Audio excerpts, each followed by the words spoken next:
teman-teman tahu, beliau terpilih dari lebih 11.000 peserta dari 11 negara, ya. Dan di momen tersebut beliau memberikan pidato tentang perdamaian dan toleransi di hadapan Kofi Annan dan Ban Ki-moon di London. Luar biasa, ya.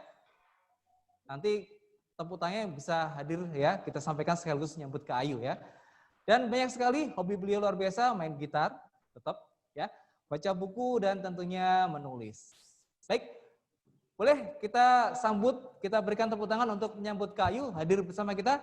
Mari kita berikan tepuk tangannya, Kak Ayu.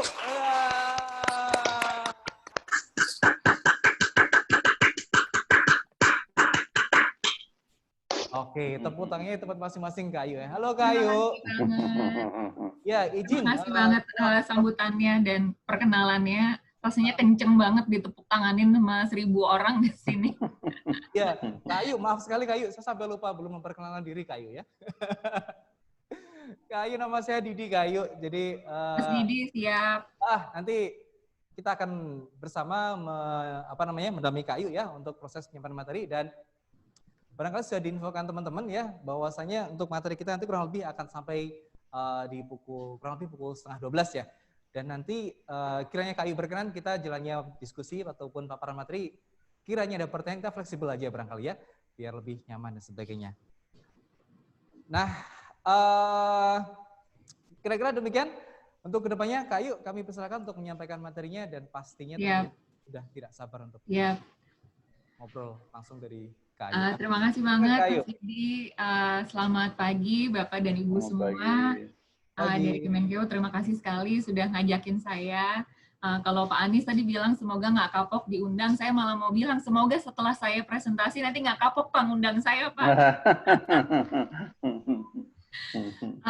Dan buat adik-adik semua, dedek-dedek, selamat pagi atau selamat siang dimanapun kalian berada di seluruh Indonesia. Salam sejahtera buat kita semua, Shalom, Om Swastiastu, Namo Buddhaya, salam kebajikan, Assalamualaikum. Nah, saya mau share screen ya, jadi ada beberapa cerita yang pengen saya ceritakan. Sebentar, share screen. Oke. Apakah sudah kelihatan? Ya, sudah. Oke. Nah, jadi saya akan cerita beberapa hal. Intinya sih beda boleh, berprasangka jangan gitu ya. Kenalan dulu. Tadi udah dikenalin panjang lebar sama Mas Didi. Tapi saya mau menyapa dulu. Coba Arek Surabaya, mana suaranya? Coba ramaikan chat room-nya. Kabel baik. Hatur nuhun. Ya Arek Surabaya boleh, yang Jawa Timur juga boleh. Hati-hati ya di sana COVID ya, kalian jaga diri baik-baik. Kalau bisa di rumah aja, kalau keluar pakai masker, hati-hati banget. Terus setelah jadi Arek Surabaya, saya jadi Arek Amerika, S2 di sana. Terus tadi sudah diceritain sempat ikut program leadership ke UK sama ke Australia. Dan by the way saya nyaranin ya, banyak banget loh program-program leadership kayak gini. Ini tuh program leadership 2 minggu. Teman-teman cari info aja nih, kalau mau di screenshot gitu ya, di foto. Cari info aja kayak gini tuh banyak banget. Jadi sempatkan gitu ya. Dan saya juga menyarankan untuk teman-teman di Kemenkeu juga memberikan kesempatan buat ASN muda untuk mengikuti program-program seperti ini gitu, karena banyak banget manfaatnya. Saya dulu di PNG, kemudian dapat informasi ada kesempatan jadi guru SD selama setahun. Jadi waktu itu saya memutuskan kayaknya saya pengen deh jadi guru SD selama setahun. Dan waktu itu pemikiran saya beneran cuman kalau misalnya nanti ternyata saya nggak suka jadi guru SD atau nggak suka di dunia sosial, saya balik lagi aja ke corporate. Jadi waktu itu pemikiran saya sebenarnya sesederhana itu, pengen nyobain. Terus ternyata nyangkut gitu. Sampai sekarang nggak pernah balik ke corporate. Sampai sekarang di dunia sosial terus dan malah terjun ke government. Sempat di UKP 4, unit kerja presiden, waktu itu jadi salah satu stafnya Pak Kuntoro. Waktu itu zaman presidennya Pak SBY. Sempat di McKinsey dan Company, intern di sana, terus sempat jadi staffnya Pak Basuki Cahayapurnama, sampai sekarang di Indika Foundation, terus jadi staffnya Bapak Bos. Jadi staffnya Pak Presiden sekarang. Saya bikin Sabang Merauke, Toleransi ID, Milenial Islami, dan Perempuan Gagal. Nah, saya juga mau cerita sisi lain. Kalau tadi kan yang resmi-resmi tadi udah dikenalin tuh ya sama Mas Didi juga. Ada sisi lainnya. Saya tuh lagi suka belajar meditasi. Lagi suka belajar mindfulness. Jadi kalau misalnya ada yang pengen tahu atau yang pengen belajar lebih lanjut tentang mindfulness meditasi, saya tuh banyak cerita soal ini di IG saya. Saya juga suka komedi, suka improvisasi komedi. Pernah nyobain stand up komedi 1 kali. Ternyata menyenangkan, meskipun agak menyeramkan, bikin deg-degan gitu. Saya juga suka main piano, gitar, violin. Kalau teman-teman yang ada suka main musik, boleh dadah-dadah gitu. Semoga kapan-kapan kita bisa berkolaborasi. Saya juga suka main yoga, latihan yoga. Maksudnya itu saya tuh yang lagi jungkir balik. Yang di sebelahnya itu Spider-Man. Bukan lagi yoga bareng saya, tapi lagi di foto aja. Saya juga suka tanaman. Jadi di apartemen saya yang mungil ini banyak banget tanamannya. Sama saya juga suka scuba diving. Jadi saya lumayan banyak kayak pergi ke tempat-tempat gitu diving di sana. Nah, ini ada yang sempat ikutan ke sini nggak ya? Perayaan Natal di PKN STAN, kalau misalnya ada, sempat ketemu saya berarti waktu itu di sana. Senang banget dan bangga banget melihat keberagaman dan semangat untuk merayakan bersama-sama di PKN STAN. Luar biasa banget. Jadi saya tuh setelah pulang dari sini kayak beneran cerita ke semua orang, karena bangga banget. Jadi ketika saya datang tuh yang awal masuknya teman-teman STAN yang Banser NU gitu. Terus habis itu semua anak dari berbagai agama juga ikutan berpartisipasi. Ada yang nyanyi, ada yang nari gitu. Jadi acara Natal bukan cuma punya teman-teman Kristiani aja gitu, tapi acara semuanya. Jadi merayakan keberagaman bersama. Keren banget. Nah, sekarang saya akan bercerita tentang sebuah organisasi. Jadi ceritanya tuh seperti biasa lah ya, anak-anak muda kayak kita gitu kan, itu kan banyak resah ya, isu sosial nih, kita banyak yang ingin dilakukan, inilah, ada problem ini, ada problem itu. Jadi ceritanya itu dimulai dari keresahan anak muda. Standar kesehatannya rendah, kemudian kayak standar pendidikan rendah, pokoknya kita banyak concern lah, anak-anak muda pada yang saya organisasi yang mau saya ceritakan nih, mereka concern.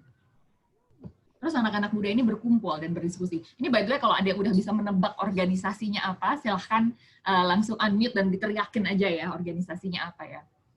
Nah terus kemudian beberapa tahun setelah itu, anak-anak muda ini, ada anak-anak muda yang lain, mereka berkumpul dan berdiskusi. Melanjutkan obrolan yang sebelumnya gitu. Terus mereka bikin sebuah deklarasi. Udah bisa ketebak belum organisasinya apa nih? Sumpah Pemuda. Nah, terus beberapa tahun kemudian organisasi ini didirikan. Tujuannya adalah memajukan kesejahteraan umum, mencerdaskan kehidupan bangsa, dan ikut melaksanakan ketertiban dunia. Udah tahu organisasi apa ini? Indonesia. Indonesia Mengajar. Indonesia. Negara Indonesia. Jadi negara Indonesia itu sebenarnya adalah sebuah organisasi yang sangat besar, yang didirikan dengan tujuan memajukan kesejahteraan umum, mencerdaskan kehidupan bangsa, ikut melaksanakan ketertiban dunia.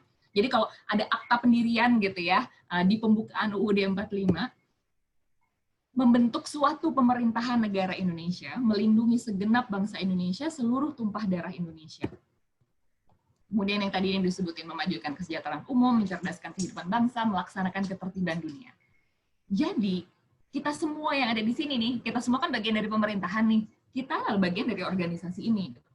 Tujuan kita, tugas kita, ini seharusnya tidak lain dan tidak bukan adalah yang ada di sini nih, melindungi segenap bangsa Indonesia, seluruh tumpah darah Indonesia. Dan tulisannya adalah melindungi segenap bangsa Indonesia loh, bukan melindungi beberapa aspek atau kayak beberapa golongan bangsa Indonesia. Kita melindungi segenap bangsa Indonesia, semua orang yang adalah bangsa Indonesia. Nah, jadi mau pamer foto dulu ceritanya. Ada foto saya sama Bu Sri Mulyani, ini fotonya 3-4 tahun yang lalu ya. Jadi ketika itu ngobrol sama Bu Sri Mulyani, kemudian waktu itu akhirnya kita bikin program bersama, bareng-bareng antara Sabang Merauke, waktu saya belum jadi staf sus. Jadi bareng-bareng bikin namanya program Seminggu Bersama Keluarga Kemenkeu. Jadi program Sabang Merauke dikerjakan bareng-bareng sama Kemenkeu. Jadi kalau Sabang Merauke itu kan programnya pertukaran pelajar ya, jadi anak-anak SMP dari berbagai daerah di Indonesia ketemu dan kemudian bisa berinteraksi dan tinggal di rumah keluarga yang beda agama, beda etnis. Dan waktu itu dilakukan nih di Kemenkeu. Jadi Bu Sri Mulyani itu berharap Indonesia bisa jadi negara yang menghargai perbedaan, menerima perbedaan, menganggap perbedaan sebagai suatu kekayaan. Jadi kalau misalnya teman-teman tahu kan, kayak beliau juga punya banyak sekali usaha-usaha toleransi gitu ya. Beliau berusaha membuka wadah percakapan, kemudian beliau juga sangat mendukung program SBKK yang kerja sama Sabang Merauke ini selama 2 tahun berturut-turut. Tahun ini nggak bisa ada karena ada pandemi. Nah, Pak Budi itu yang beberapa kali ikut ngurusin nih SBKK dengan segala kehebohan dan keseruannya. Nah, sekarang teman-teman silahkan buka menti.com, terus masukkan kode 8951058. Jadi by the way, kalau saya ngisi itu biasanya nggak cuma bakal satu arah nih, tapi pasti bakal banyak ada interaksinya. Jadi teman-teman silahkan buka menti.com 8951058. Kemudian silahkan jawab pertanyaan di sana. Ini ya kodenya di atas ya, 8951058. Apakah kamu bersedia memiliki tetangga yang berbeda agama atau suku dan ras? Nah, Pak Anies kalau mau ikutan masuk boleh loh Pak. Iya, ya.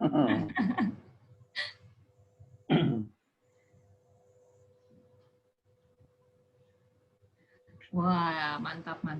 100% bersedia loh. Apakah ada?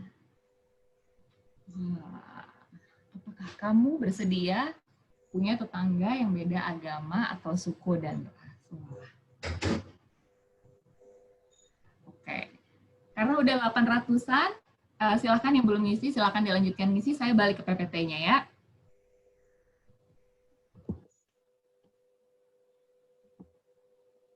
Nah, jadi kalau misalnya kita ngelihat angkanya nih, PNS Kemenkeu 100% loh, 100% bersedia memiliki tetangga yang beda agama atau suku atau ras. Kemudian kita lihat peta dunia, ya. Ternyata, apakah PNS Kemenkeu lebih toleran dari rata-rata orang Indonesia? Sepertinya iya nih, atau paling nggak PNS Kemenkeu yang ada di grup ini ya. Karena kalau misalnya kita ngelihat nih angkanya, coba lihat Indonesia tuh di situ tuh warnanya. Warnanya tuh agak-agak pink kemerahan. Jadi kalau menurut skala ini, semakin merah, itu semakin tidak toleran. Jadi pertanyaannya sama persis dengan yang teman-teman terima tadi. Kalian mau nggak punya tetangga orang yang beda agama atau beda etnis? Ternyata banyak loh yang nggak mau. Jadi kalau misalnya kalian 100% tadi bilang mau, nih nggak apa-apa nih punya tetangga yang beda agama, beda etnis, berarti aman dong. Semuanya udah toleran, berarti Kemenkeu aman dong. Saya udah nggak perlu ngomong gitu di sini. Ngapain ngundang saya gitu? Kalau misalnya Kemenkeu-nya sudah aman, 100% sudah toleran. Apakah benar begitu? Ternyata belum tentu. Kenapa belum tentu? Nah, saya mau cerita beberapa hal. Yang pertama, saya mau cerita the tyranny of majority. Jadi, di dalam ilmu sosial, nih kalau teman-teman ada yang belajar ilmu sosial gitu ya, itu biasanya selalu ada yang namanya tirani mayoritas. Jadi orang yang berada di dalam kelompok mayoritas, itu tuh kadang-kadang secara sadar atau tidak sadar punya kecenderungan untuk menjadi tiran. Punya kecenderungan untuk menindas, punya kecenderungan untuk merasa dia yang lebih benar. Contohnya nih, dan ini terlepas dari semua agama, suku, ras, negara gitu. Yang namanya tirani mayoritas itu selalu ada di dalam sejarah manusia, itu selalu ada yang namanya tirani mayoritas. Contoh, ini barusan bulan Juli kemarin, makam sesepuh Sunda Wiwitan, jadi kan ada kepercayaan Sunda Wiwitan di Indonesia itu disegel. Padahal ini makamnya di lahan pribadi, jadi kayak ada rumah pribadinya orang gitu. Dia mau bikin makam leluhur, tapi disegel sama beberapa kelompok masyarakat yang merupakan mayoritas di sana, di Kuningan. Kemudian ada pembongkaran masjid misalnya di Jayapura, nggak boleh lebih tinggi daripada gereja di sana. Kenapa? Karena jadi ini berlakunya bukan cuma untuk orang Islam gitu misalnya ya, tapi kayak ada orang Kristen juga di sana, mayoritas kemudian juga menjadi tiran. Kemudian ada penyerangan nih. Sama nih, ini kejadiannya juga tirani mayoritas. Nggak cuma di Indonesia, di seluruh dunia juga kayak gitu. Warga Rohingya diusir dari Myanmar. Sama, tirani mayoritas juga. Di Amerika, yang kita kira udah adalah negara maju gitu ya, masih ada tyranny of majority. tyranny majority itu masih ada. Jadi kalau misalnya kita ngelihat gitu ya, protes-protes Black Lives Matter kan sebenarnya salah satunya karena orang kulit hitam yang merupakan minoritas di sana itu merasa ditindas dan merasa tidak diperlakukan dengan adil. Nah, jadi selain itu, teman-teman yang tadi nih ya, ini kalau misalnya kita ngelihat kan 100%, wah 99% ternyata.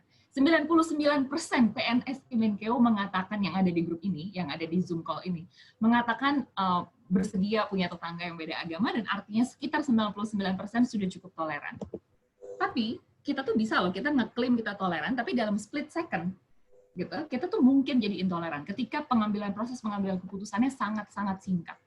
Jadi ada nih riset yang mengatakan bahwa kalau misalnya kita di bis gitu ya, di bis atau di kereta gitu, terus kadang-kadang kan ada tempat duduk yang kosong, ini anggapannya lagi bukan pandemi ya, kalau lagi pandemi tentu saja kita duduknya harus berjauh-jauhan dan harus tetap pakai masker. Nah, kita itu akan memilih duduk di samping orang yang mirip dengan kita. Dan ini ada risetnya. Jadi kalau misalnya teman-teman tadi yang mengatakan bahwa kita toleran, tapi dalam split second kita mungkin jadi intoleran. Ketika dalam pikiran itu kadang-kadang secara tidak sadar ketika proses berpikirnya sangat cepat kita jadi intoleran. Kenapa bisa begini? Karena kita secara geografis, secara kultural memang hidup dibesarkan dengan orang-orang yang mirip dengan kita, yang wajahnya mirip sama kita. Jadi misalnya kayak saya orang Jawa gitu ya, saya dibesarkan oleh ibu saya dan ayah saya yang kulitnya sama-sama coklat, mukanya mirip-mirip aja sama saya, keluarga saya juga sebagian besar Islam gitu. Jadi banyak kemiripan sehingga saya dibesarkan oleh orang-orang yang seperti ini, bahasanya juga sama gitu. Bahasanya juga bahasa Jawa kalau buat saya. Nah, jadi kita semua seringkali dibesarkan oleh orang-orang yang mirip. Dan jadi kita itu bahkan sudah punya kecenderungan rasis sejak bayi. Sejak bayi. Jadi ada risetnya. Jadi kalau saya ngomong itu biasanya harus berdasarkan riset, harus berdasarkan jurnal saintifik gitu ya. Bahkan bayi berusia 6 bulan itu sudah punya bias terhadap ras lain.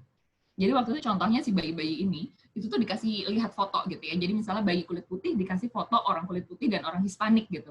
Terus habis itu di timer, mereka tuh ngelihatnya berapa detik. Dan ternyata bayi-bayi ini itu akan melihat orang yang dengan ras atau etnis yang sama itu beberapa detik lebih lama. Jadi mereka lebih suka melihat orang yang mukanya mirip sama mereka atau mirip sama orang tua mereka beberapa detik lebih lama. Kenapa? Ya karena kebiasaan. Sejak kecil kita sudah dibentuk bahwa orang yang mukanya sama kita itu adalah orang yang merawat kita karena orang tua kita mukanya seperti itu. Sehingga kita itu bahkan sudah punya kecenderungan rasis sejak bayi. Nah, ini ada riset lain lagi nih. Sebagian besar dari kita itu secara nggak sengaja kita tuh rasis. Nah, istilahnya adalah implicit bias. Jadi waktu itu ini risetnya dilakukan di Harvard University di US. Jadi intinya ketika lagi riset, kemudian orang-orang ini diminta untuk mengkategorikan yang mana yang bad, yang mana yang good. Yang mana yang black people, yang mana yang white people. Jadi diminta untuk mengkategorikan gitu ya.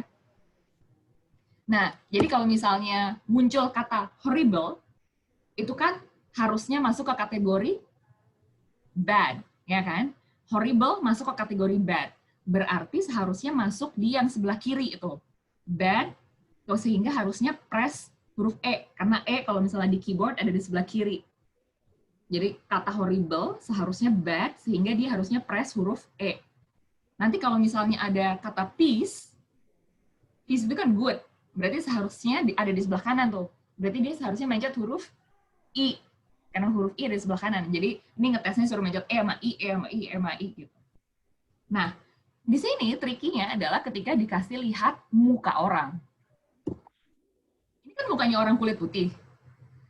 Berarti white people. Berarti white people ada di seharusnya mencetnya I. Ya kan? Nah, terus abis itu ini nih triknya biasanya yang di bagian atasnya diotak-atik. Coba teman-teman lihat. Ini muka orang yang sama nih, orang kulit putih. Berarti kan seharusnya white people. Berarti seharusnya pencet E dong. Tapi orang-orang di sini biasanya tuh ada split second mikir. Kenapa? Karena kalau yang di foto sebelah kiri, itu kan tulisannya adalah good or white people. Sementara yang di foto tengah adalah bad or white people. Jadi yang di sini nih, ini tulisannya good or white people, yang di sini ditukar bad or white people. Ternyata orang itu butuh waktu sepersekian detik lebih lama untuk menjawab yang tengah. Karena asosiasinya adalah orang kulit putih lebih baik. Sehingga karena secara tidak sengaja, secara tidak sadar. Dan ini hanya sepersekian detik. Dan kalau misalnya dikasih foto ini kan foto orang kulit hitam. Seharusnya black people dong, jadi seharusnya yang I sebelah kanan. Tapi karena ada tulisannya good or black people, ini lagi-lagi orang biasanya punya sepersekian detik waktu buat mikir. Karena karena asosiasinya lebih susah. Dan resultnya adalah sebagian besar dari orang yang ikut tes ini adalah secara tidak sengaja rasis. Kita punya implicit bias. Nah, artinya teman-teman, apalagi teman-teman sebagai abdi negara nih ya, kita tuh nggak pernah bisa mengklaim kita tuh 100% toleran. Saya yang katanya nih aktif di kegiatan toleransi, di lembaga-lembaga yang kerja toleransi, mendirikan Sabang Merauke gitu, saya juga nggak akan bisa ngeklaim bahwa saya itu 100% toleran. Karena saya punya semua implicit bias itu tadi, pasti ada. Jadi kita pasti nggak bisa nih 100% toleran.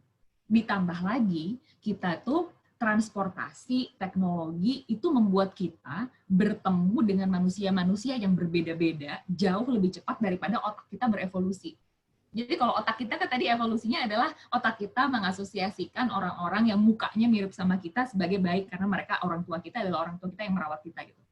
Nah, tapi dengan adanya transportation yang semakin cepat, teknologi yang semakin canggih, kita akan ketemu dengan orang-orang yang mukanya berbeda, warna kulitnya berbeda, bentuk matanya berbeda, bentuk rambutnya berbeda, bahasanya berbeda, lebih cepat daripada otak kita berevolusi. Sehingga kita pasti punya yang namanya implicit bias di dalam kepala kita. Itu pasti. Nah, jadi saya mau cerita, kalau gitu sekarang biasnya apa aja? Kan tadi udah disebut ini, bahwa kita pasti punya bias. Kalau gitu, apa aja jenis-jenisnya? Yang pertama, ini yang biasanya disebut dengan bias kesamaan gitu ya, atau affinity bias. Jadi kita kecenderungan untuk terhubung dengan orang yang punya latar belakang sama. Coba deh, nanti kalau misalnya teman-teman udah ditempatkan di berbagai daerah gitu misalnya, nanti pasti akan ada kecenderungan, wah orang ini daerahnya sama nih sama saya, sama-sama pendatang dari sini, terus ngumpul sama orang-orang ini bicara pakai bahasa daerah. Wajar, kalau misalnya nanti teman-teman kuliah ke luar negeri gitu, nanti misalnya jadi lebih deket tuh sama anak-anak Indonesia, tiba-tiba jadi suka masak nasi bareng-bareng, makan Indomie bareng-bareng, terus habis itu ngeliatin Instagram akun-akun receh Indonesia bareng-bareng gitu. Padahal dulu waktu di Indo biasa-biasa aja. Kenapa? Ya ini tadi, karena kita punya affinity bias, kita kecenderungan untuk terhubung dengan orang lain yang punya latar belakang sama. Natural. Nah, kemudian ada yang namanya confirmation bias. Jadi kecenderungan untuk menarik kesimpulan berdasarkan prasangka, bukan berdasarkan fakta yang utuh. Contohnya kayak gini nih, contoh. Jadi misalnya saya nih, ini contoh ya Pak Anies, mohon saya jangan diomelin Pak. Nah, jadi yang saya percayai misalnya PNS Kemenkeu itu kalau kerja tuh suka buka YouTube misalnya. Buktinya apa? Saya kenal 5 orang PNS dari Kemenkeu, 5-5-nya kalau lagi ngantor tuh suka buka YouTube. Wah, berarti 5 dari 5 Pak, 100%. 100% dari evidence yang saya punya itu suka buka YouTube. Berarti benar dong kesimpulan saya. Nah, tapi yang saya lupakan adalah PNS Kemenkeu ada puluhan ribu. Dan tidak semuanya suka buka YouTube ketika kerja. Ini banyak tawa-tawa di sini. Nah, artinya ada evidence, ada fakta-fakta yang saya abaikan ketika saya mengambil kesimpulan. Jadi saya hanya mengambil kesimpulan berdasarkan apa yang saya tahu. Jadi berdasarkan prasangka saya, kemudian, oh tuh kan bener kan, gitu. Nah, jadi hati-hati nih kalau kita punya confirmation bias sama anything. Oh, kalau misalnya dia orangnya begini, maka dia pasti begini. Kalau orang kaya, maka pasti sombong. Kalau orangnya, apalagi nih, misalnya lulusan luar negeri, maka dia pasti pinter. Apalagi banyak banget lah prasangka-prasangka. Kalau dia apalagi nih, kalau misalnya dia jabatannya lebih tinggi, maka dia pasti lebih arogan. Itu ada banget prasangka-prasangka kayak gini, confirmation bias, yang kadang-kadang dibentuk dari evidence yang sebenarnya sangat kecil, jadi bukan evidence yang utuh. Nah, begitu pula nanti teman-teman, kenapa ini penting? Karena teman-teman sebagai abdi negara nanti akan sangat mungkin untuk ditempatkan di berbagai tempat di seluruh Indonesia kan. Nah, itu sering banget. Ini jadi saya mau cerita nih. Dulu waktu saya jadi guru SD itu, saya tuh ingat banget. Karena waktu di Maluku Utara itu untuk bisa sampai ke sana, itu dari Jakarta naik pesawat ke Manado, dari Manado naik pesawat ke Ternate, terus dari Ternate naik kapal ke Pulau Bacan, tempat saya waktu itu ngajar. Dan naik kapalnya 8 jam. Dari sana kemudian baru naik mobil, baru naik motor, baru sampai ke desa saya, desa Papaloang waktu itu. Nah, di kapal itu banyak orang-orang yang nyamperin, oh Bapak Ibu ini guru-guru baru ya dari Jawa ya. Ini saya mengutip kata-kata mereka nih ya. Orang-orang lokal, orang-orang Maluku Utara gitu. Oh, nanti Ibu anak-anak Maluku itu beda sama anak-anak Jawa.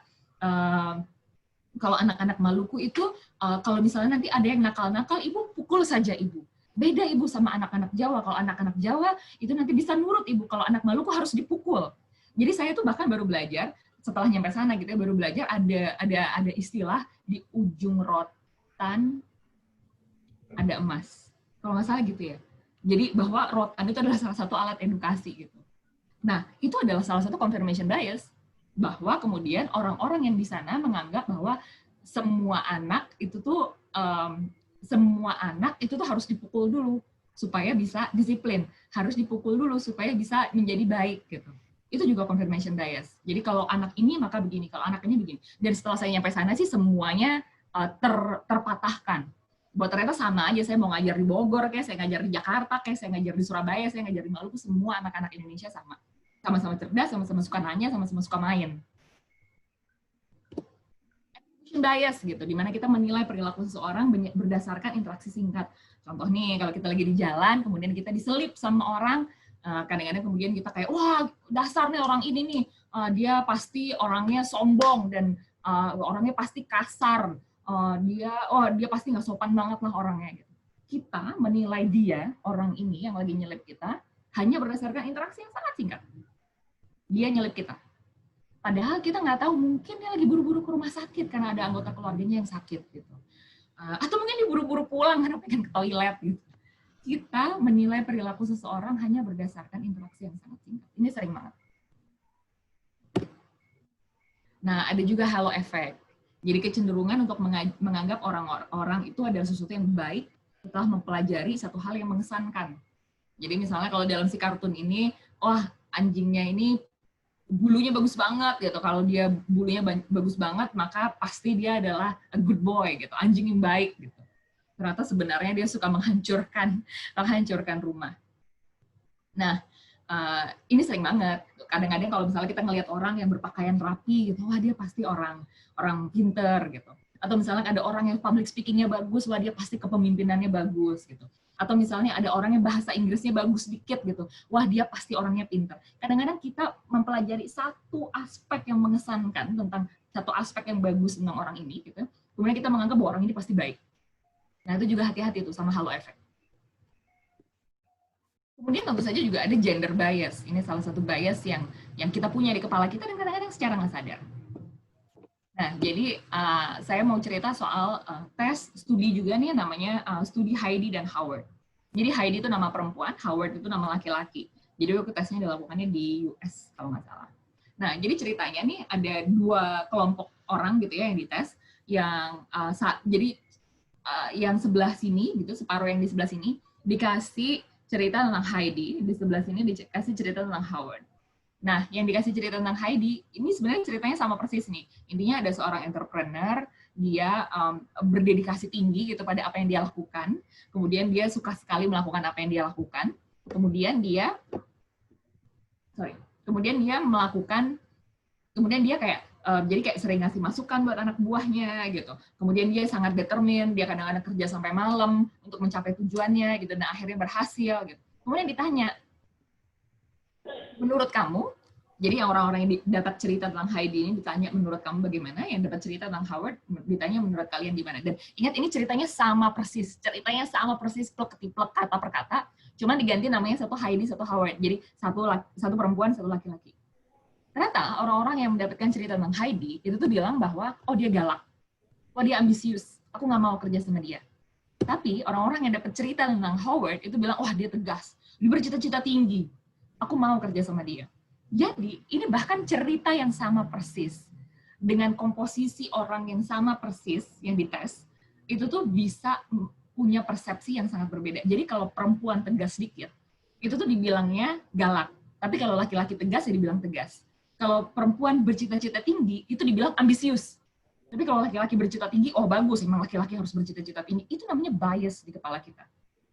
Jadi artinya kalau kayak gini, kita akan membuat perempuan-perempuan nggak bisa sukses, karena perempuan mau punya cita-cita tinggi dikit dibilang ambisius, akhirnya dia mundur lagi.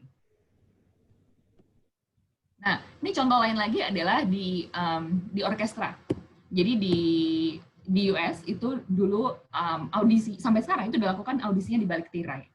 Jadi sebelum 1970 itu jumlah perempuan yang ada di orkestra itu sekitar 5%. Dan kemudian dari seseorang yang mengusulkan gimana kalau kita melakukan audisinya di balik tirai. Jadi kalau sebelumnya kan audisinya di panggung gitu, terbuka kelihatan siapa yang main. Nah sekarang audisinya di balik tirai. Jadi jurinya nggak tahu si yang main itu laki-laki atau perempuan. Kalau misalnya kedengeran suara langkah kakinya, jadi makanya semuanya harus lepas sepatu. Apalagi perempuan kan kadang-kadang pakai sepatu hak tinggi itu kedengeran cetuk gitu, itu disuruh ngelepas supaya nggak ketahuan laki-laki atau perempuan. Atau misalnya pas kebetulan misalnya orangnya nggak sengaja batuk gitu, gitu. Nah itu kan kedengeran tuh cowok apa cewek gitu. Nah itu disuruh ngulangin lagi, next gitu, ganti yang lain. Pokoknya supaya nggak ketahuan dia cowok apa cewek. Nah jumlah perempuan yang masuk ke dalam orkestra itu langsung loncat sampai 30%. Artinya apa? Artinya juri itu dulu punya bias, merasa bahwa perempuan-perempuan itu nggak terlalu bagus nih main orkestranya, main alat musiknya gitu. Sehingga skor untuk perempuan lebih rendah daripada skor untuk laki-laki. Lagi-lagi secara nggak sadar. Secara nggak sadar. Contoh lain nih, Gojek. Coba deh teman-teman yang pernah dapat Gojek, pernah dapat driver perempuan, ternyata saya tuh banyak menemukan orang yang nge-cancel kalau driver ojek online, perempuan di-cancel. Alasannya apa gitu? Ini baik mobil maupun motor ya. Kenapa gitu? Oh, kasihan kalau perempuan yang nyetir. Atau malu kalau disetirin perempuan gitu. Jadi makanya kadang-kadang kalau kita nemu beberapa driver perempuan, itu either pakai foto suaminya, atau rambutnya itu diikat di belakang gitu, jadi nggak kelihatan bahwa rambutnya panjang, atau nama perempuannya disamarkan. Jadi misalnya namanya Ayu Santoso gitu. Itu disingkat jadi A Santoso. Jadi nggak kelihatan bahwa itu nama perempuan. Jadi begitu datang, oh ternyata perempuan. Tapi kan kalau dia datang udah susah nolaknya. Kalau di awal-awal kan masih nggak terlalu merasa bersalah tuh nge-cancelnya. Dan ini benar. Jadi kenapa? Ini lagi-lagi gender bias. Padahal kan nyetir kan nggak butuh keahlian khusus yang dimiliki oleh perempuan gitu ya. Nyetir mah butuh tangan, butuh mata, butuh koordinasi gitu. Mau laki-laki atau perempuan seharusnya bisa-bisa aja nyetir. Nah, terus ada lagi nih namanya conformity bias, peer pressure, kecenderungan untuk bertindak serupa dengan orang-orang yang ada di sekitar. Jadi hati-hati nih teman-teman, nanti kalau misalnya udah jadi abdi negara, setiap kali melakukan sesuatu, cek dulu, ini peer pressure nggak ya, peer pressure nggak ya, peer pressure nggak ya.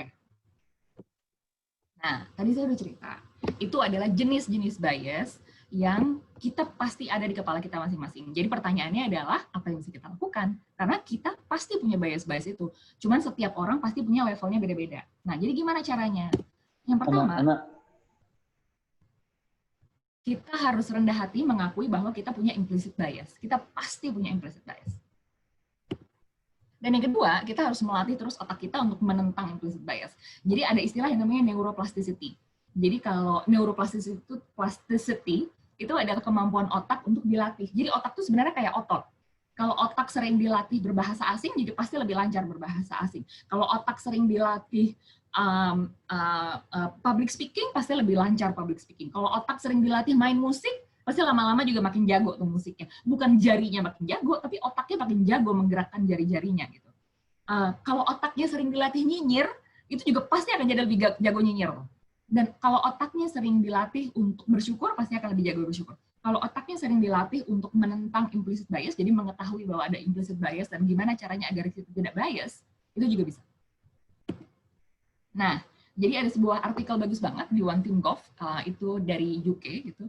Jadi bahwa future leaders di public sector ini kan teman-teman yang ada di sini nih, kalian adalah calon-calon pemimpin masa depan gitu ya, di public sector. Kalianlah yang itu tadi tuh menciptakan sebuah pemerintahan negara Indonesia gitu, kalianlah yang akan nge-lead Indonesia gitu di masa depan. Harus kayak gimana sih leaders ini gitu. Yang pertama harus curious, selalu punya rasa ingin tahu. Jadi setiap kali ada sesuatu yang kalian tidak tahu atau tidak setuju, alih-alih ngejudge, alih-alih ngatain, tanya, kenapa ya kok berpikirnya seperti itu? Kenapa kok seperti ini? Maksudnya apa? Tujuannya apa? Tanyakan, curious dulu. Kita gampang banget ngejudge. Empatetik. Jadi meskipun kita berbeda pendapat, tapi kita tetap harus empatetik. Dan kita harus bisa vulnerable. Vulnerable tuh artinya ketika misalnya ternyata kita ada hal yang ternyata sebelumnya kita misalnya salah gitu ya, ya kita harus berani vulnerable dan mengatakan oke, saya salah gitu. Jadi harus diganti. Dan kita harus bisa kolaboratif dengan siapapun, Karena pasti sepanjang perjalanan itu nanti teman-teman pasti akan ketemu dengan orang-orang yang beda-beda, dengan orang-orang yang kalian tidak sepakat tapi kalian tetap harus bekerja bersama gitu. Nah, sekarang kita masuk ke pilihan yang sering membuat perpecahan gitu. Silahkan masuk lagi ke Menti 8951058. Bapak-bapak dan ibu-ibu juga boleh nih Pak kalau ikut pertentangan antara tim bubur diaduk dan tim tidak diaduk, silahkan dimasukkan. Wah, tim bubur tidak diaduk memimpin. Wah, semakin sengit. Wah, ini mah udah jelas menang lah, tim bubur tidak diaduk, udah beda 100.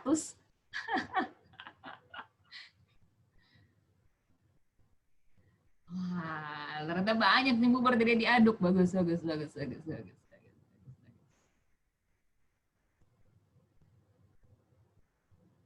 Wah, bedanya sampai 100 loh. Ini baik banget loh. Wah, 100 lebih. Mantap. Saya sebagai penganut bubur tidak diaduk garis keras, ya, saya sangat bangga dengan teman-teman atas hasil ini ya. Wah, saya kecewa ini Mbak Ayu. Kenapa, Pak? Saya tim bubur diaduk. Waduh, dalam hal ini kita berbeda, Pak. Bahkan bukan cuma bubur, semua kalau makan ada lain-lain saya aduk. Waduh, saya satu-satunya bubur diaduk kalau makan bubur Manado. Ya, kalau itu udah pasti diaduk. Oke, ini udah jelas nih, tim bubur tidak diaduk, kita menang telak gitu ya. Nah, tapi ingat ada tirani mayoritas. Kalau kita sudah mayoritas, kita biasanya punya kecenderungan ngebully yang minoritas. Jangan seperti itu ya. Jangan seperti itu. Oke, nah saya balik lagi ke sini. Kenapa saya menceritakan soal bubur diaduk dan tidak diaduk? Satu, tentu saja karena bubur itu enak, dan sebaiknya memang makannya tidak diaduk, karena saya percaya pada tidak diaduk. Nah, saya mau menceritakan ada 4 level toleransi. Jadi toleransi level 1 adalah selama lu nggak nyenggol gua kita aman. Selama lu nggak jenggol gua, kita nggak apa-apa gitu. Tadi saya nggak kelihatan, apakah yang menjawab tadi Pak Anies ya? Ya, bubur diaduk tadi Pak Anies bukan? Iya, saya betul. Oh, siap Pak Anies. Nah, jadi ini selama Pak Anies nggak nyenggol saya, kita aman, Pak. Kita masih tetap bisa inilah ya. Selama kita nggak pokoknya Bapak jangan ikut campur lah sama perbuburan saya juga nggak ikut campur sama perbuburan Bapak. Kalau bisa kita nggak ketemu, nggak usah makan bareng, udah Pak, kita aman. Ya, itu level toleransi yang pertama. Selama nggak nyenggol, kita aman. Itu level toleransi yang pertama. Nah, saya pengen, ini namanya level toleransi yang pasif. Selemah-lemahnya toleransi itu ada di level ini. Nah, saya pengen ngajakin teman-teman untuk naik kelas. Menikmati keberagaman. Jadi kita suka nih. Jadi misalnya kalau dalam konteks saya sama Pak Anies, wah saya senang nih, Pak Anies, Bapak cara makannya beda, saya makannya beda, berarti kita harus bersama-sama nih Pak. Wah malah bagus nih, kita ada keberagaman, ada perbedaan pendapat, kita saling mempelajari satu sama lain gitu kan. Kita punya pendapat, punya bisa jadi open mind, bisa tahu hal-hal yang lebih berbeda dengan apa yang selama ini kita tahu. Nah, terus yang ketiga adalah merayakan keberagaman. Ini level yang ketiga. Level yang keempat, nah saya mengajak semua yang ada di sini nih, semua yang tadi udah ikutan voting bubur diaduk atau tidak diaduk dengan sangat semangat, harus sampai ke sini. Melindungi keberagaman. Jadi contohnya kayak gini. Pak Anies biasanya kalau makan bubur di mana, Pak? Di rumah. Waduh, di rumah. Misalnya kita makan buburnya di luar gitu ya, Pak ya? Jadi ada tetangga yang jualan, jadi kita menikmati dia. Oke. Jadi misalnya kita main nih ke rumah tetangganya Pak Anies nih. Nah, terus Pak, ternyata tetangganya Pak Anies ini itu rasis dalam hal perbuburan, Pak. Jadi misalnya tetangganya Bapak ini hanya mau ngejual bubur untuk orang-orang yang buburnya tidak diaduk, Pak, seperti saya. Jadi hanya mau melayani orang-orang yang buburnya tidak diaduk. Nah, kalau misalnya saya harusnya senang-senang aja dong, karena kan saya buburnya tidak diaduk. Pak Anies nih yang susah nih.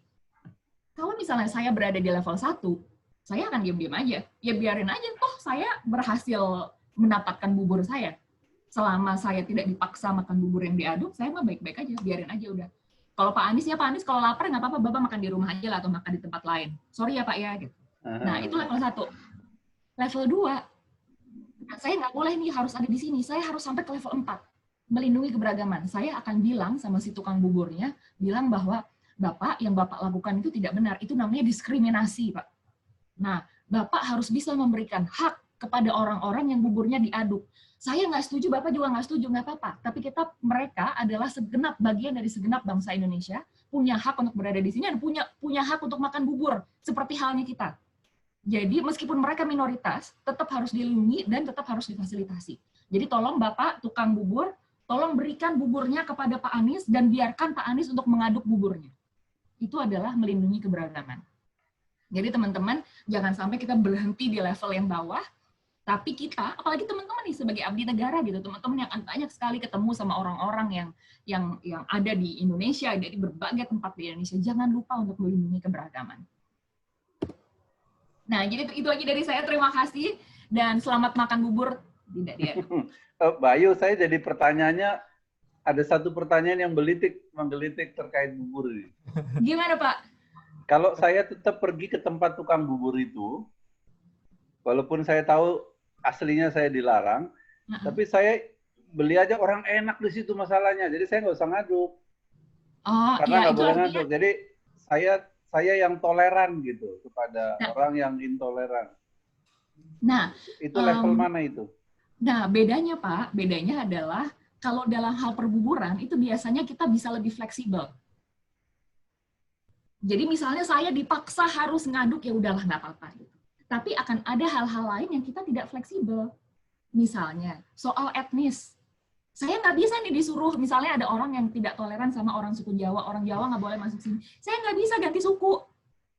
Atau misalnya saya disuruh ganti agama gitu. Saya ngikutin agama orang, nggak bisa. Nah, jadi ada beberapa aspek yang kita memang bisa lebih fleksibel, seperti halnya perbuburan. Ada aspek-aspek lain yang memang kita harus menghargai orang lain dan orang lain harus menghargai kita. Karena biasanya ada hubungannya sama identitas, sama kepercayaan. Yaitu kita harus toleran aja. Makasih. Sama-sama, Bapak. Iya. Baik, Kak Ayu. Makasih, Kak Ayu. Ngomongin bubur, sepertinya nggak cuma saya aja yang lapar gitu ya. Iya, sama. Dan yang lain juga jadi lapar gitu. Makan siang bersama atau gimana nih, Mas? Kenapa, Kak Ayu? Makan siang bersama apa gimana nanti kita? Boleh, Kak Ayu. Kayu posisi di mana nanti saya samper nih, boleh. Sekaligus barangkali melanjutkan obrolan gitu ya. Nah, nggak boleh ketemu Mas, masih PSBB. Ya nanti jaga jarak Kayu, boleh ya? Asik. Baik, izin Kayu, ini kebetulan sudah ada banyak pertanyaan tuh. Saya nggak bisa gitu berapa jumlah pertanyaannya gitu ya. Ya. Tapi kalau boleh saya awali dari satu pertanyaan dulu ya Kayu ya. Boleh, silahkan. Jadi ini ada satu pertanyaan dari rekan kita yang berada di BPN. Balikpapan. Nah, ada pertanyaan dari Mas Rifki Bismadani. Nah, barangkali Mas Rifki bisa gabung dengan kita dan kayaknya lebih seru ya, lebih personal kalau menyampaikan pertanyaannya secara langsung gitu ya. Jadi kita cek, Mas Rifki apakah bisa bergabung dengan kita dan bisa menyampaikan secara langsung pertanyaan ke Kak Ayu? Iya, izin bertanya Kak. Ya, gimana? Ini ya, dan yang lain kan? Benar. Ini kan. Oke, silakan Mas Rifki, disampaikan langsung pertanyaannya ke Kak Ayu, silakan. Ya, sebelumnya izin mengenalkan diri, nama saya Rifki Bismadani dari BDK Balikpapan. Izin bertanya Kak, kan tadi kata Kakak setiap orang punya implicit bias. Nah, kalau begitu kan bisa kita simpulkan hampir semua orang itu punya bias ya Kak. Nah, pertanyaan saya di masyarakat Indonesia ini yang jumlah masyarakatnya banyak, bagaimana cara kita menghilangkan rasa bias itu dari masyarakat Indonesia, Kak? Terima kasih. Terima kasih, Rifki. Oh, by the way, saya dulu SMP-nya sempat di Balikpapan. Saya dulu SMP 1 Balikpapan. Rifki dulu di mana? Saya asalnya Jakarta, Kak. SMP. Oh, asalnya Jakarta, baik. Nggak jadi kalau gitu, nggak jadi bro kita, nggak jadi brosis gitu. Tadi nyari brosis, nggak jadi. Bias. Nah, ini affinity bias nih, cari temen. Siap. Nah, gimana caranya? Menurut saya, ini tuh harus ada di dalam kurikulum nih. Bahwa bias-bias itu pasti ada tuh harus ada di dalam kurikulum supaya karena kita nggak bisa ngomongin kita harus kalau misalnya kita belajar PPKN gitu ya, kadang-kadang kan kita kalau belajar PPKN belajar paling kayak gimana caranya membantu nenek menyeberang jalan atau jangan membuang sampah sembarangan gitu. Dan banyak sekali sebenarnya aspek-aspek dalam kehidupan bermasyarakat yang beragam di Indonesia itu yang harus kita punya skillnya. Kalau saya misalnya mengibaratkan gitu ya, seorang tukang masak itu kan punya tools, punya alat ya. Alatnya ada wajan, ada centong, ada pisau, ada kompor, ada celemek gitu. Pokoknya semuanya punya alat. Begitupun misalnya tukang gardener itu apa sih? Tukang kebun, punya cangkul, punya sabit, punya garpu tanah gitu. Terus kemudian misalnya carpenter, tukang kayu itu juga punya alat, gergaji, palu, paku, tang, obeng gitu ya. Semuanya punya alat. Nah, orang Indonesia agar bisa tumbuh di Indonesia itu seharusnya juga punya alat loh. Tapi kadang-kadang kita nggak dibekali. Nah, jadi gimana caranya agar anak-anak Indonesia itu punya bekal, punya tools, punya yang bisa dipakai untuk hidup dalam bermasyarakat. Toolsnya itu kan sebenarnya ada di kepala ya. Dan itu harus dilatih aja terus-terusan. Jadi saran saya nih ya buat teman-teman, apalagi teman-teman ini kan generasi milenial atau generasi Gen Z yang sangat dekat dan punya akses luar biasa ke internet. Banyak banget pembelajaran di internet tentang cara berpikir kritis, tentang bias gitu. Dipelajarin aja, ditonton videonya. Kalau kadang-kadang ada beberapa course yang menarik, atau dilihat aja beberapa video itu ada kalau misalnya teman-teman Google di YouTube gitu ya, critical thinking, atau misalnya bias gitu, implicit bias, itu banyak banget yang seru-seru. Dan ditonton aja. Dan menurut saya, banyak banget orang yang seharusnya di sekitar kita bisa diedukasi. Karena mengedukasi itu kan bukan cuma tugasnya pemerintah ya, tugasnya mengedukasi adalah tugas kita semua orang yang terdidik. Karena tugas kita sebagai bagian dari pemerintahan Indonesia, sebagai bagian dari bangsa Indonesia adalah mencerdaskan kehidupan bangsa. Jadi mari kita, menurut saya salah satu caranya ya mengajarkan bernalar kritis, dan kita semua harus ikut serta membantu agar orang-orang di sekitar kita juga bisa berpikir kritis. Ini salah satu caranya. Di WhatsApp grup keluarga itu kan biasanya bukan tempat yang paling damai ya. Di WhatsApp grup keluarga, itu kan kadang-kadang ada yang suka nyebar hoax atau nyebar kebencian gitu. Coba deh, kalau misalnya ada yang nyebar kayak gitu, tanya deh, sumbernya dari mana ya, Pak, Bu, Om, Tante, Kakek, Nenek, sumbernya dari mana? Kalau misalnya ada berita hoax kayak gitu, sumbernya dari mana? Jadi kita, dan kadang-kadang kan orang pasti kan ada yang bilang kayak sumbernya dari grup sebelah gitu, atau kalau misalnya kalau salah mohon maaf, kalau benar alhamdulillah gitu. Nah, kita nggak boleh menerima tuh kayak gitu. Kita harus bisa jadi orang yang menegakkan kebersihan si WhatsApp group agar bersih dari hoax. Jadi paling tidak kalau ada setiap kali ada orang yang nyebar hoax, kita tanya sumbernya dari mana ya. Kemudian kadang-kadang kita juga bisa cariin gitu kan, cari di Google, kita Google ini beritanya benar apa enggak, kemudian kita kasih link bantahan yang mengatakan bahwa ini adalah hoax. Kalau kita sering-sering melakukan kayak gitu, paling tidak orang yang ada di grup itu tuh akan mikir, setiap kali ada orang yang mau masukin hoax di grup itu, akan berpikir, wah di dalam grup ini ada Rifki nih. Rifki pasti nanya sumbernya dari mana. Jadi kalau saya nggak tahu sumbernya dari mana, sebaiknya saya nggak usah nanya. Itu paling tidak udah membantu untuk berpikir. Membantu untuk bernalar kritis. Jadi jangan lelah melakukan hal-hal sekecil apapun yang kita pikir akan bisa membantu masyarakat Indonesia bisa bernalar dengan lebih kritis, dengan lebih baik. Gitu ya Rifki ya? Iya Bu, siap. Terima kasih. Mas Rifki maunya ke Ayu, Mas Rifki, nggak Bu ya? Baik, Kak Ayu, ini sebenarnya banyak sekali pertanyaan. Masih boleh kita lanjutkan dengan... Aman. Nggak apa ya Kak Ayu ya? Lanjut. Nah, ini Kak Ayu, ini ada satu pertanyaan dari teman kita yang berada atau yang sedang mengikuti Latsar dari Bali dan Pasar ya. Jadi boleh kita undang untuk bergabung dengan kita Made Kiara Kesturi Teresia Kusuma. Ini panjang kali namanya. Oke. Boleh bergabung dengan kita Made Kiara Kesturi Teresia Kusuma Edi. Selamat siang. Oke. Silakan kita. Baik, silakan. Selamat siang Kak Ayu. Selamat siang. Ya. Panggilannya siapa? Panggilannya Kiara. Kiara, siap. Kiara. Oke, silakan Kiara. Silakan langsung. Izin bertanya, Kak Ayu. Diizinkan. Saya ingin bertanya, bagaimana apabila di dalam suatu lingkungan masyarakat terjadi situasi di mana toleransi itu bersinggungan dengan kebiasaan masyarakat, Kak? Bagaimana kita harus bersikap ketika terjadi singgungan seperti itu?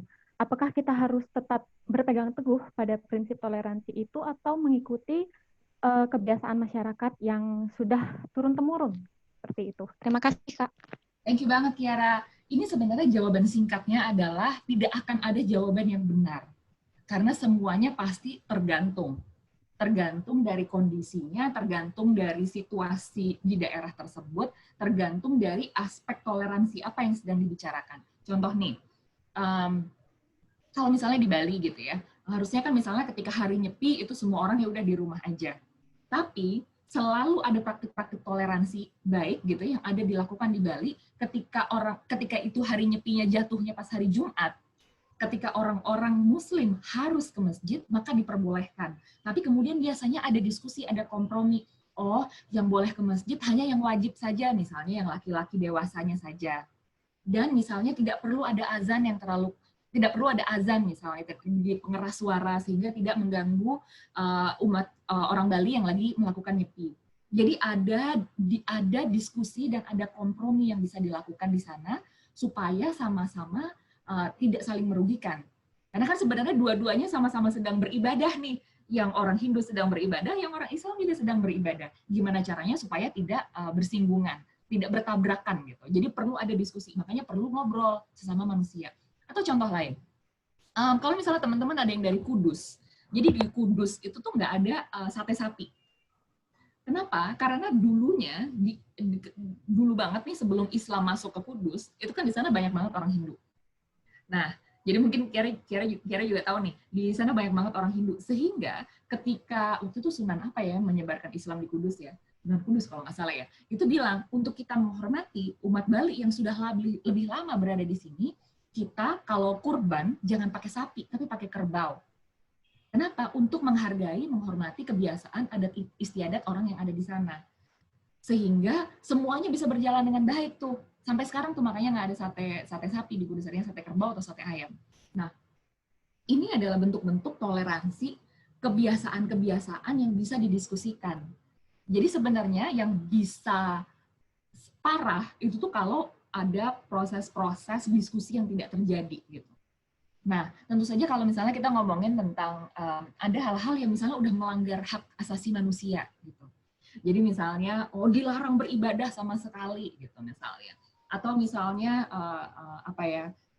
dipaksa melakukan sesuatu yang tidak sesuai sama ajaran agama kita gitu.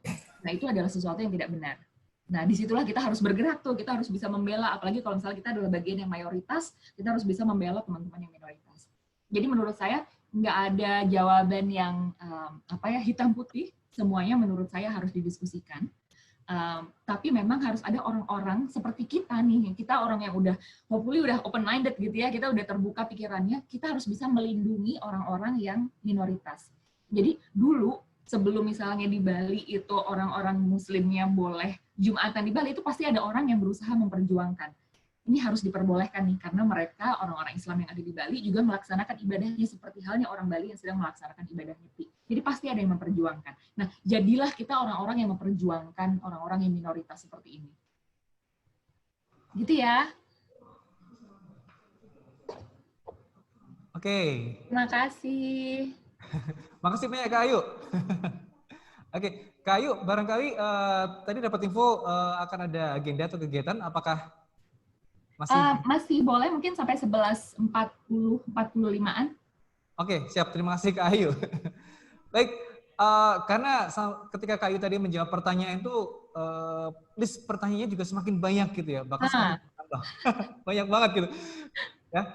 Nah, ini untuk pertanyaan berikutnya, Kak Ayu, boleh kita ambilkan dari kawan kita yang saat ini berada di Medan, lokasi pelatihannya, tapi nggak tahu lokasi dia ya. Baik, kita tersambungkan dengan Bang Raul Nardio Julius Silalahi. Bang Raul, boleh di-on-kan audio dan videonya untuk menyampaikan secara langsung pertanyaannya ke Kak Ayu. Izin, Pak. Oke, silakan. Bang Kau. Silakan. Selamat siang, Kak. Izin bertanya. Selamat siang. Pertanyaan saya ini, kita itu salah nggak kalau kita itu dapat ilmu atau pengajaran dari orang tua? Nah, itu jadi bekal kita ketika kita itu nanti merantau di daerah lain. Nah, tentunya kan kita sebagai perantau itu pasti menerapkan ilmu yang sudah ditanamkan dari orang tua kita. Nah, misal ketika kita itu lama di daerah tersebut, kita itu udah gimana ya, udah melekat atau udah toleran terhadap daerah tersebut. Ketika kita itu pulang ke daerah kita dan kita itu tertangkap atau kita itu ya tertangkap misalnya, kita itu tidak melaksanakan apa yang udah diajarkan orang tua kita itu. Nah, dalam hal itu apakah kita salah toleran terhadap apa yang udah kita peroleh selama kita itu merantau, tapi kita itu di lain sisi kita itu tidak toleran terhadap apa yang diajarkan orang tua kita. Terima kasih, Kak. Terima kasih. Panggilannya siapa? Raul. Iya, Kak. Hai, siap. Jadi orang tua, ini saya belajar banget dari orang tua saya pribadi ya. Jadi orang tua saya itu selalu kalau ngasih tahu saya, bilang kayak gini, Ayu, kalau mommy dulu, panggilnya mommy sama daddy. Kalau mommy dulu, itu mommy melakukannya ABC. Nah ABC itu tuh benar pada zamannya mommy dulu.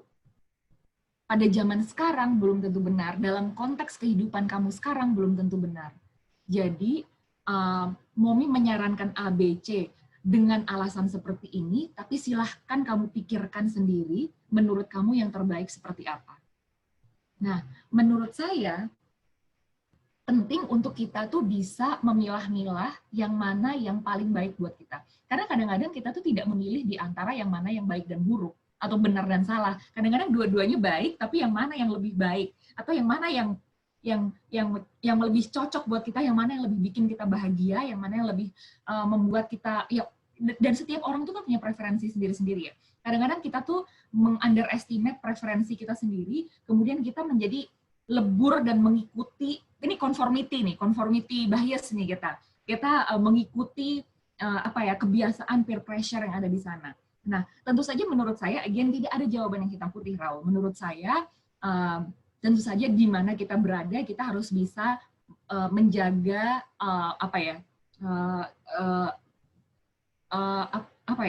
norma-norma sosial yang berlaku di sana. Gitu. Ada yang baik untuk budaya di sana, ada yang baik, bahkan setiap keluarga aja kan pasti punya kebiasaan yang beda-beda gitu ya. Ada yang keluarganya kebiasaannya adalah makan di meja makan, ada yang kebiasaannya adalah makan sambil nonton TV dan sambil ngobrol. Buat keluarga yang ini, makan sambil nonton TV itu nggak sopan, tapi buat yang ini malah sopan. Atau misalnya ada keluarga teman saya tuh semuanya kalau makan kakinya naik ke atas kursi dan makan itu artinya nikmat banget gitu. Buat saya keluarga Jawa gitu, astagfirullahaladzim, itu serem banget gitu. Kalau saya sih nggak apa-apa ngeliat orang, tapi kalau misalnya keluarga saya gitu mungkin deg-degan ngeliat itu. Nah, artinya kita juga harus punya kebijaksanaan untuk memilah-milah. Dan ini teman-teman yang sudah ada di sini, saya senang banget nih sama pertanyaan-pertanyaannya. Karena memang dalam setiap aspek kehidupan, dalam setiap aspek pengambilan keputusan, itu pasti butuh kebijaksanaan. Kebijaksanaan teman-teman untuk memilih. Saya nggak akan bisa ngasih tahu, saya nggak tahu konteksnya Raul seperti apa, saya nggak tahu apa yang diajarkan oleh orang tuanya apa, apakah misalnya orang tuanya makannya bubur diaduk, kemudian Raul pergi ke sebuah daerah makannya bubur tidak diaduk, sehingga ketika masuk lagi ke rumah buburnya tidak diaduk. Nah, saya nggak tahu nih konteksnya seberapa kalau bubur, sebenarnya kan bubur itu kan agak trivial ya. Kalau misalnya saya dipaksa makan bubur diaduk, ya udahlah ya, dunia belum berakhir gitu. Tapi kalau misalnya saya dipaksa melakukan hal-hal yang misalnya tidak sesuai sama nilai saya, ya saya tidak mau. Nah, ini jadi menurut saya proses check and balances-nya di dalam pikirannya Raul dan di dalam pikiran kita semua juga harus lebih hati-hati gitu. Jadi kita bisa memilah, mengambil keputusan-keputusan yang paling pas buat kita masing-masing. Gitu kali ya Raul ya? Terima kasih, Kak. Thank you banget. Raul? Mas Didi, saya boleh ngejawab pertanyaan yang dari ini nggak? Tadi ada pertanyaan yang menarik nih. Oke, silakan Kak Ayu. Mau silakan. Ada dua nih, agak mirip dari Ania Zahra Sofira dan dari Trisha Aurel Karissa. Oke, Pertanyaannya silakan Kak Ima agak-agak ngomong. nyambung tentang gender bias dua-duanya. Jadi boleh Oke, ditanyainnya silakan. bareng-bareng aja. Oke, monggo Kak Ayu, silakan Kak Ayu. Ania mau ditanyakan dulu sama Trisha, mungkin bisa unmute dan bertanya. Ya Kak, saya Ania dari BDK Pekanbaru. Izin bertanya, menurut Kakak bagaimana cara yang tepat untuk menanggapi gender bias yang selama ini mungkin cenderung wanita gitu Kak yang merasakan, karena seringkali kan kita mendengar yang kayak kenapa sih cewek tuh harus sekolah tinggi-tinggi, pergi ke Amerika, sedangkan kadang tetangga mungkin ada yang bilang, ntar juga ujung-ujungnya ke dapur aja, gitu Kak. Makasih Kak sebelumnya. Ya, Trish, saya jawab yang Ania dulu ya, jawab Ania dulu. Yap. Saya lulusan Amerika, tapi saya juga masih masak loh by the way. Jadi benar tuh ya, kuliah tinggi-tinggi terus bisa juga balik ke dapur. Nah, jadi gini, saya pengen memberikan sebuah ilmu buat teman-teman tentang ada bedanya peran kultural dengan peran biologis. Ya. Nah, saya jelasin yang peran biologis dulu.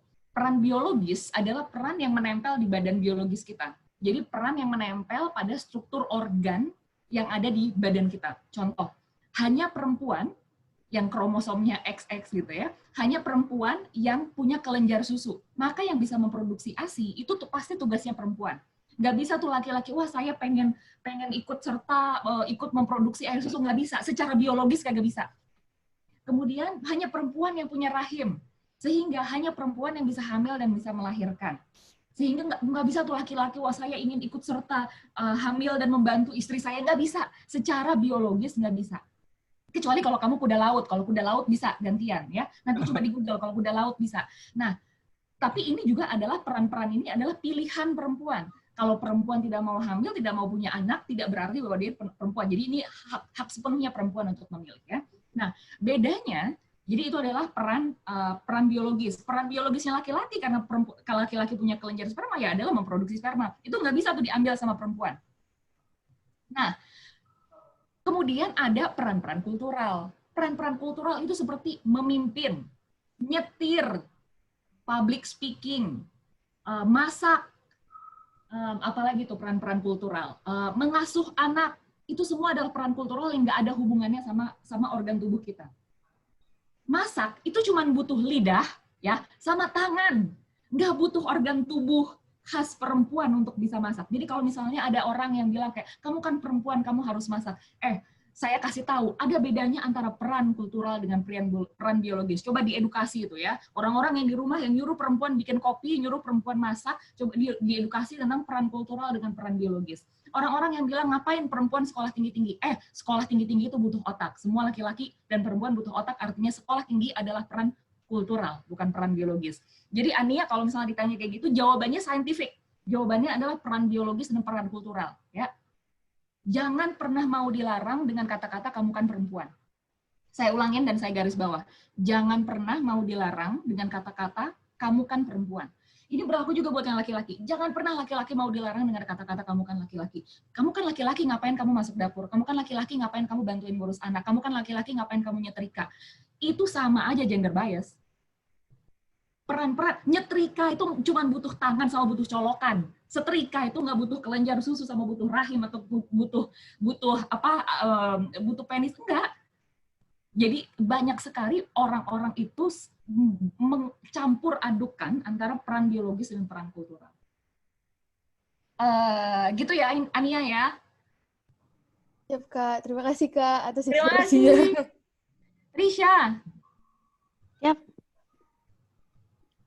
Ya, Kayu, satu lagi Kak Ayu ya. Ya. Ya, tadi Trisha. Halo, Oke, sudah Trisha, terdengar silakan, Kak? Trisha. Kedengeran. Oh ya, salam sejahtera. Perkenalkan nama saya Trisha, asalnya dari lokasinya di BDK Balikpapan, bekerja di KPP Pratama Tarakan. Sebelumnya mohon maaf kalau pertanyaannya agak terdengar tabu ya, karena topiknya agak. Jadi begini, saya banyak melihat kasus-kasus entah di dalam negeri atau di luar negeri. Sekali lagi saya minta maaf tabu ya. Kasus-kasus pelecehan seksual itu biasanya secara mayoritas itu wanita dan pasti pelakunya laki-laki kebanyakan. Saya tegaskan secara mayoritas. Nah, tapi untuk di pandangan masyarakat, pasti yang lebih mudah disalahkan itu bukan sang laki-laki atau sang pelaku yang melakukan pelecehan seksual tersebut, tetapi lebih ke wanitanya dulu. Apa yang disalahkan? Dia pasti memakai pakaian minim, dia pasti menggoda.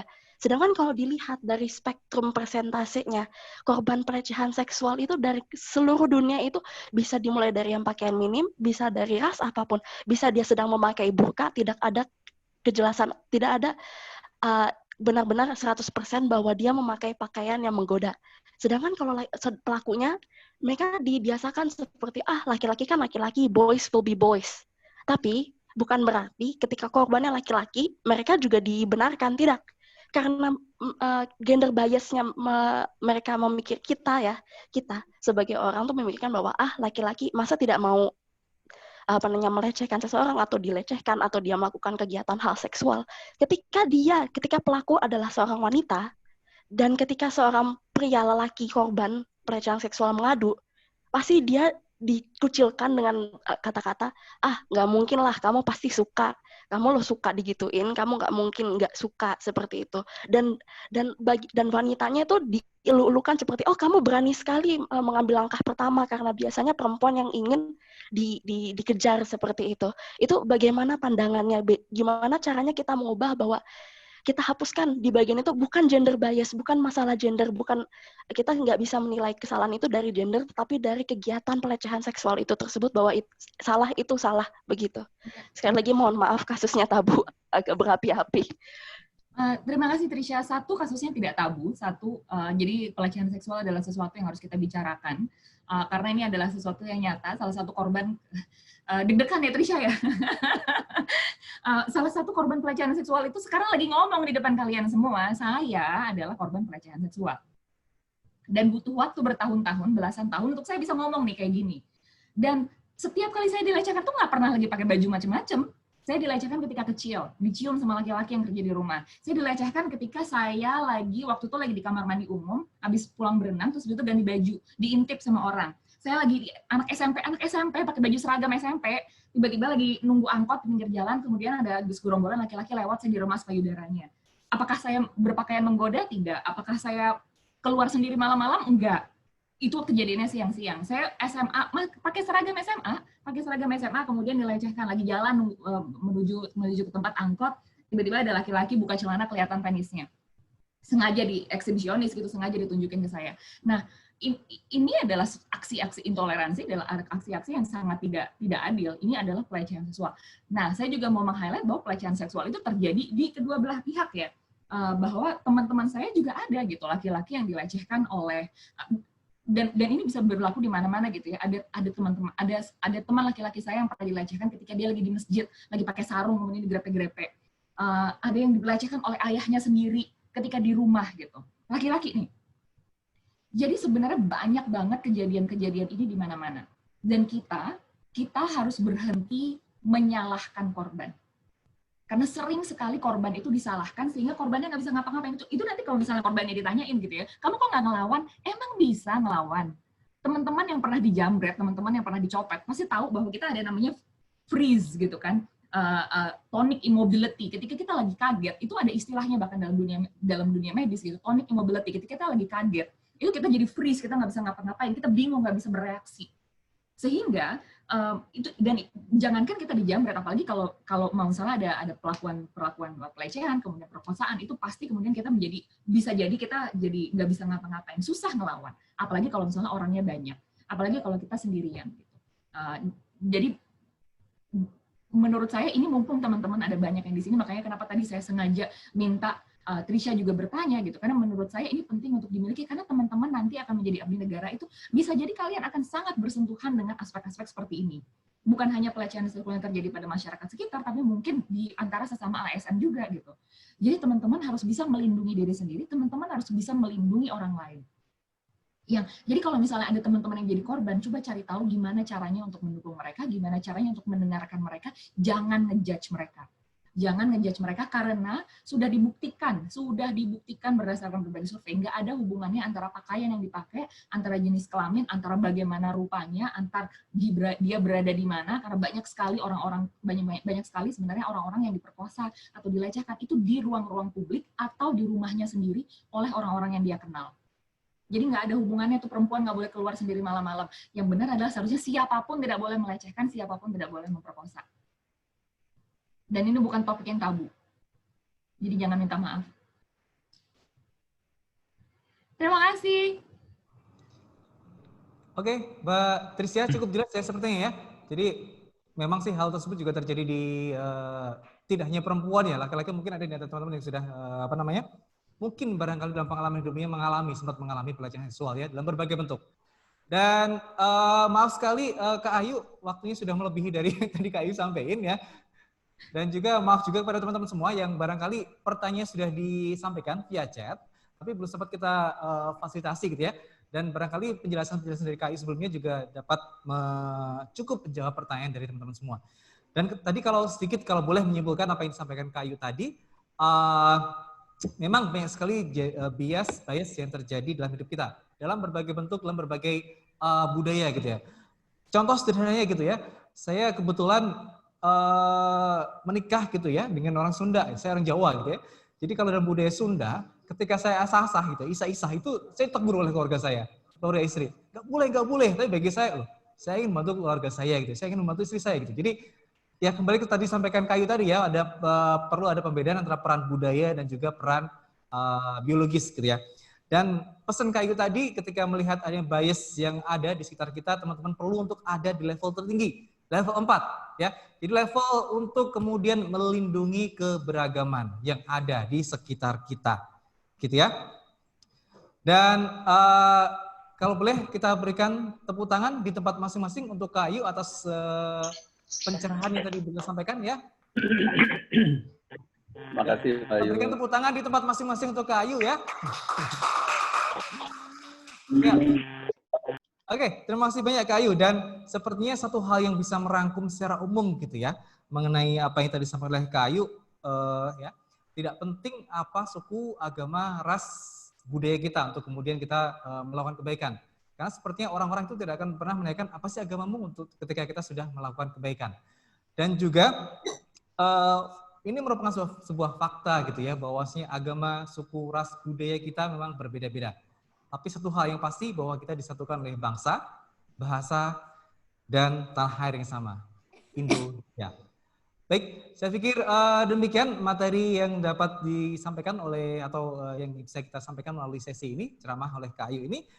Dan sekali lagi terima kasih Kak Ayu atas perkenannya untuk berbagi pengalaman yang luar biasa, berbagi wawasan yang cukup mencerahkan kita semua ya, teman-teman milenial yang akan menjadi calon ASN dalam perannya untuk dapat merawat kebinekaan, ya, tidak hanya di lingkup kantor masing-masing, tidak hanya di Kementerian Keuangan, tapi juga di lingkungan secara luas. Sekali lagi kita berikan tepuk tangan yang terheboh untuk Kak Ayu ya atas perkenannya untuk bergabung dengan kita di pagi hari ini. Terima kasih. Terima kasih Kak. Terima kasih, sehat-sehat semuanya teman-teman. Jangan lupa kalau keluar pakai masker. Iya, siap. Pesan dari Kak Ayu, jangan lupa untuk tetap mengenakan masker dan tentunya juga menjaga protokol kesehatan dimanapun teman-teman semua berada. Baik, terima kasih atas kehadiran Kak Ayu, Pak Anies, dan Bapak Ibu pejabat struktural, baik di lingkungan Pustikat Pengembangan SDM dan juga di Balai Diklat Keuangan di 11 daerah yang ada. Dan juga terima kasih atas kehadiran teman-teman dan partisipasi teman-teman semua. Dan sampai jumpa di kesempatan berikutnya dan tentunya tolong dijalankan apa yang menjadi pesan dari Kak Ayu tadi. Salam Latsar 23, totalitas, integritas, dan tentunya tetap berkualitas. Sekian dan wassalamualaikum warahmatullahi wabarakatuh.